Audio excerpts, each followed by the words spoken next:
iyi ngabanwa ije kuronka iciye hafi $600 by'abanyamerika, igizwe n'ibintu novuga biri mu mice itatu.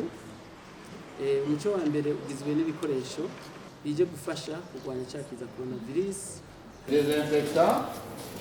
Il y a aussi du matériel pour le labo. Il y a un petit appareil PCR. hanyuma harimo ibikoresho amareactif yo gupima yo muri laboratoire yatanzwe na OMS. J'invite le représentant à vous donner le concentrateur d'oxygène sous les applaudissements de l'assistance. Hakaba harimo rero kandi n'ibindi bikoresho bikomeye bije gufasha amavuriro y'uburere kugira ngo ashobore kwitaho inkomere na cyane bajya bagira amasanganya mu mabara. Tu vois, c'est vous. Donc ça, c'est le kit traumatologique.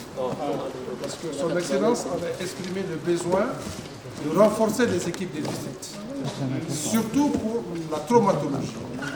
Donc suite aux accidents de voiture, suite également à certaines chutes qu'on peut avoir ici et là, et tout ce qui est lié aux accidents de traumatologie, donc les districts vont être approvisionnés. Bikazofasha cyane kugira ngo umuntu agize ingorane ari ruguru no mu vuriro ry'akarere bashobore kumwitaho.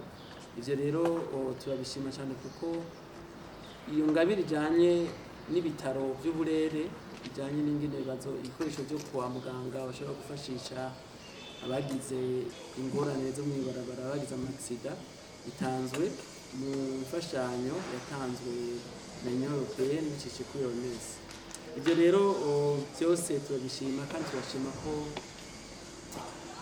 leta nkozi mvyeyi imigambi yashize imbere ishigikiwe n'abasanzwe bafasha iterambere ry'igihugu na cyane babicishije mu bushikiranganji bw'amagara y'abantu kurwanya sida.